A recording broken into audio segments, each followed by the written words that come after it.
We'll call this committee to order. I want to thank Secretary Warmuth and General Conville for being here. Welcome back to both of you.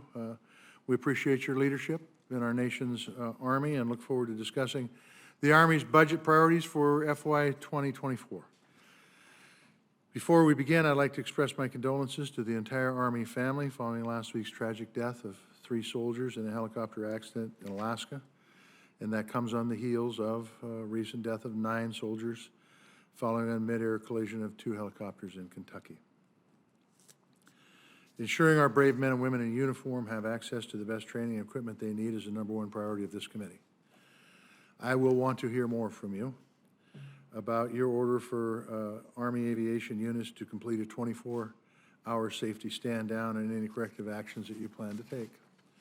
The FY 24 budget request for the Department of Army is $185.5 billion, which is $300 million below the amount enacted in FY 23 and nearly $11 billion more than enacted in FY 22.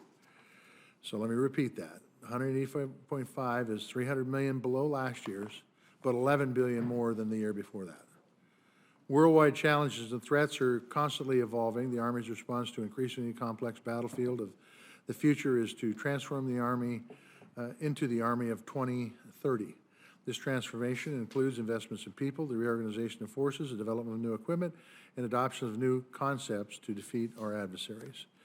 We can best help the Army on its path to transform to the Army of 2030 through the timely enactment of a defense appropriations bill for FY 24. On-time appropriations provide the resource predictability that enables the Army to execute training and operate plans effectively and efficiently for the entire fiscal year. Let me put it this way. In order for the Army to be all it can be, we, Congress, must do our jobs.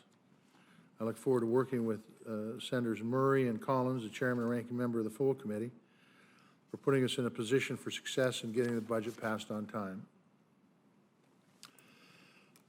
The Army's biggest military advantage is its people, but these are difficult times. We look forward to hearing more about how you're tackling recruiting challenges.